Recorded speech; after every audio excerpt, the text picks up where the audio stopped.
Match day 1 ख़त्म हो चुका है चैंपियंस लीग का दोस्तों। और सारी टीम्स ने अपना पहला मैच खेल लिया है और काफ़ी गज़ब का रहा ये मैच डे 1। और चैंपियंस लीग का हमें इंतज़ार रहता है। सारी टीमें अलग अलग तरीके के अलग अलग स्टाइल के ऑपोजिशंस के अगेंस्ट खेलती हैं तो मज़ा आता है देखने में।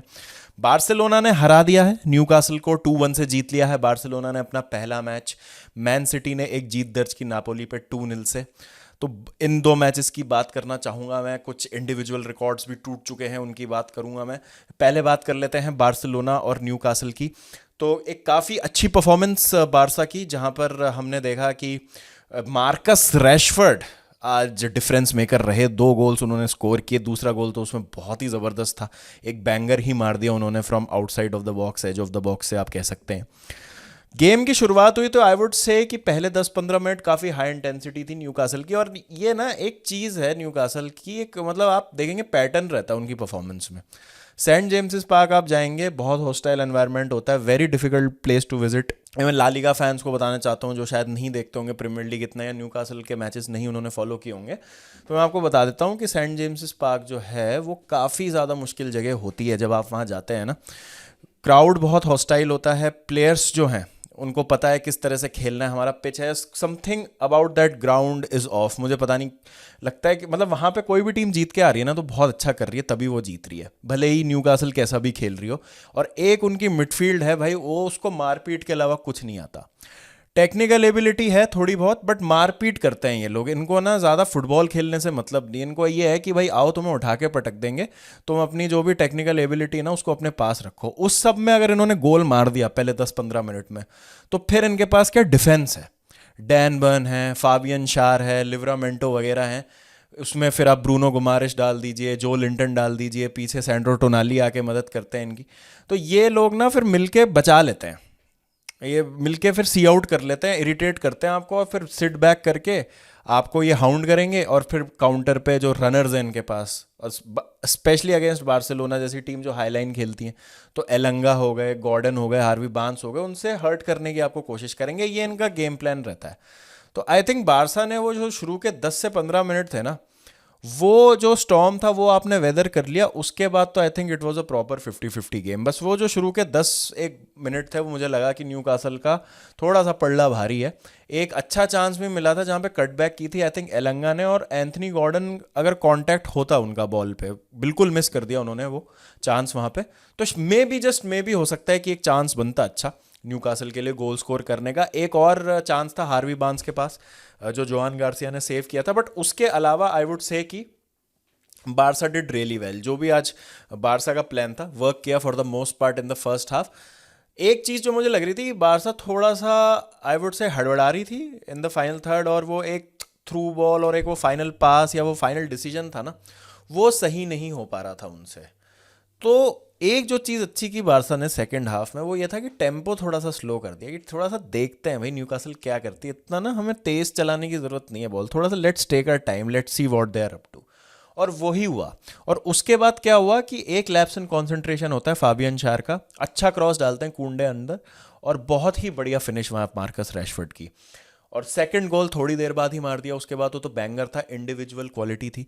तो यही है, जो टीम मारपीट करती है ना, अगर आपने उसको थोड़ा सा संभाल लिया, फिर तो इतनी इंडिविजुअल क्वालिटी यार बार्सिलोना के पास। रफीनिया हैं, लेवेंडोस्की हैं, मार्कस रैशफोर्ड की जैसे आज हमने बात कर ली, पेड्री। तो यार देखिए, मतलब पेड्री जैसा प्लेयर अगर किसी टीम में हो ना, वो टीम को कभी लगेगा ही नहीं कि भाई हमारे पास कंट्रोल नहीं है मिडफील्ड में। जितने मर्जी आप बाउंसर्स, जितने मर्जी बॉडी बिल्डर्स आप डाल दीजिए अपोजिशन मिडफील्ड में, पेड्री अगर है तो भाई he will run rings around your midfield. Frenkie de Jong की एक बहुत ही अच्छी और नीट परफॉर्मेंस। मुझे ऐसा लगता है कभी कभी जब हम बारसा की मिडफील्ड की बात करते हैं ना, तो पेड्री सारी प्लॉडेट्स ले जाते हैं। उनको जो सपोर्ट मिलता है ना फ्रैंकी से, दैट इज सो अंडररेटेड यार, उसकी बात नहीं होती। आई फील फ्रैंकी का भी काफ़ी डिसेंट गेम था आज। फरमीन अगेन ही वॉज ओके। फर्स्ट हाफ में Rashford was hot and cold, लेकिन सेकेंड हाफ में तो वही डिफरेंस मेकर थे। कूंडे की अगेन बहुत बढ़िया परफॉर्मेंस, आगे जाना, इन्वर्ट करना, बॉक्स में रहना, सही पोजीशन में रहना, टैकल्स इंटरसेप्शंस करना, अपनी टीम के लिए बहुत क्रूशल था वो। उसके अलावा जिरार्ड मार्टिन, येलो कार्ड उन्होंने ले लिया, तो एक यही डर था सब बारसा फैंस को कि क्या एक शेकी परफॉर्मेंस हमें उनसे देखने को मिल सकती है, और फिर से अगर एक एरर कमिट करेंगे तो न्यूकासल का गेम में वापस आने का चांस बन सकता है। लेकिन सेकेंड हाफ की बहुत कंट्रोल्ड परफॉर्मेंस थी बार्सिलोना की। सेकंड गोल जब मारा रैशफोर्ड ने, तब मुझे लगता है कि वहाँ पे हवा निकल गई उनकी। उन्होंने और लंबे प्लेयर डाल दिए, जिस तरह से उन्होंने सब्सटीट्यूशंस किए। वो वोल्डेमार्ट है जो उनका नया स्ट्राइकर है, उनको वो लेके आए, लेकिन उससे भी ज़्यादा फर्क पड़ा नहीं। लास्ट में एक गोल ज़रूर स्कोर किया एंथनी गॉर्डन ने, लेकिन जब तक बहुत देर हो चुकी थी। 7 मिनट का एडिट टाइम था। क्रेडिट टू बार्सिलोना कि उन्होंने वो 7 मिनट सी आउट कर लिए, क्योंकि लास्ट सीजन में एक चीज़ जो गड़बड़ हो रही थी बार्सिलोना से कि डिफेंसिव लैप्सेस बहुत ज़्यादा हो रहे थे, जिसके कारण वो गोल्स बहुत कंसीड कर रहे थे फालतू में लास्ट में। तो वो उन्होंने एक चीज़ अच्छी की और उसमें खासा इंप्रूवमेंट मुझे देखने को मिला है कि गेम्स जैसे सी आउट किया आज बारसा ने। उसके अलावा अगर मैं बात करूं तो मुझे ऐसा लगता है कि आज अगर लमीन यमाल होते तो बारसा शायद और कॉम्प्रिहेंसिवली जीतती। As it is it's a comprehensive win, क्योंकि टाइट स्पेसेस में ना जहाँ पर बॉल मिल रही थी आज बारसा को, तो आई फेल्ट वो जो मैजिक लेके आता है ना यमाल, वो मिसिंग था। हेंस आई फील कि अगर ओल्मो को आज शायद खिलाया जाता पहले मिनट से, तो ज़्यादा आपको इम्पिटस मिलता, ज़्यादा आपको चांसेस मिलते, the kind of player that is. But I can understand कि आपको मे बी फिजिकलिटी को काउंटर करना था न्यूकासल की, तो इसलिए आपने वहाँ पे फर्मिन को डाला। बट जो भी प्लान था वर्क किया हांसी फ्लिक का, और ये वर्सेटैलिटी भी दिखाता है बार्सिलोना की कितनी अच्छी है। Newcastle on the other end I think उन्होंने वो किया जो वो कर सकते थे। Anthony Gordon is not a striker, बहुत ख़राब फिनिशर है। हार्वी बार्न्स का गेम भी काफ़ी ख़राब था। Elanga I think was decent at times, Barca की प्रेस ब्रेक करके उनकी हाईलाइन के पीछे भी रन्स बनाए न्यूकासल ने, लेकिन जैसा मैंने कहा क्वालिटी उनके पास वैसी नहीं थी जैसी बारसा के पास थी, तो उन मोमेंट्स का वो फ़ायदा नहीं उठा सके। और दोनों ही टीम्स ने अच्छा गेम खेला, but I think Barca were far far superior team. और congratulations to all the Barca fans, पहली आपको आपकी विन मिल गई है इस सीज़न की। मैन सिटी और नापोली की बात करें 2 मिनट, तो दोस्तों उस मैच में बात करने के लिए ज़्यादा है नहीं, क्योंकि 21वें मिनट में ही डी लोरेंजो जो राइट बैक हैं नापोली के, उनको रेड कार्ड मिल गया। तो फिर वही था कि भाई डैमेज लिमिटेशन पे चली गई नापोली। 10 के 10 खिलाड़ी जो थे फील्ड पे, वो बॉल के पीछे थे। कैसे ना कैसे करके अपने डिफेंसिव शेप को मेंटेन करते हुए मैन सिटी को डिले करना है कि भाई वो गोल ना मारे और कुछ लेके हम चले जाएं। तो फर्स्ट हाफ तक तो उन्होंने वो कर लिया, लेकिन अगेन जो क्वालिटी है, और मैन सिटी जैसे चांसेस बना रही थी ना, जो रिलेंटलेस तरीके से अटैक करी थी, वो दिख रहा था कि भाई ये ज़्यादा देर तक टिकने वाला नहीं है। ये जो इनका दरवाज़ा है ना, ये ज़्यादा देर तक टिकेगा नहीं है, लात मार के घुस जाएगी मैन सिटी इसके अंदर। और वही हुआ। क्वालिटी फोर्डन, भाई फोर्डन ऐसा लग रहा है कि वो 2 साल पहले वाला जो फोर्डन था, जो प्लेयर ऑफ द ईयर का अवार्ड जीता था जिस फोर्डन ने, that player is back again. फोर्डन की बहुत अच्छी गेम चल रही है अभी। जो उन्होंने असिस्ट निकाला हालैंड के गोल के लिए, हालैंड ने गोल स्कोर किया, लीड दिलाई मैन सिटी को। दूसरा गोल डोकू ने स्कोर किया, again a good piece of skill. Vanja Milinkovic Savic की तारीफ करना चाहूँगा, जो गोलकीपर है नापोली के, शानदार उनकी परफॉर्मेंस रही। और एक सैड चीज़ ये थी कि केविन डी ब्रुयना का जो रिटर्न था सिर्फ 20-21 मिनट का रहा। तो हम चाह रहे थे कि केविन डी ब्रुयना एक लंबा मैच खेले मैन सिटी में एतिहाद स्टेडियम में, बट वो हो नहीं पाया, क्योंकि अगेन एक रेड कार्ड मिल गया, तो सब्सटीट्यूशन उस वजह से सेक्रीफाइस करना पड़ा केविन डी ब्रुयना, वो कुछ कर नहीं सकते उसमें। बात करना चाहूँगा थोड़ी सी हालैंड की। हालैंड ने मार दिए 50 गोल 49 मैचेस में चैंपियंस लीग में, which is absolutely incredible, mind boggling, insane.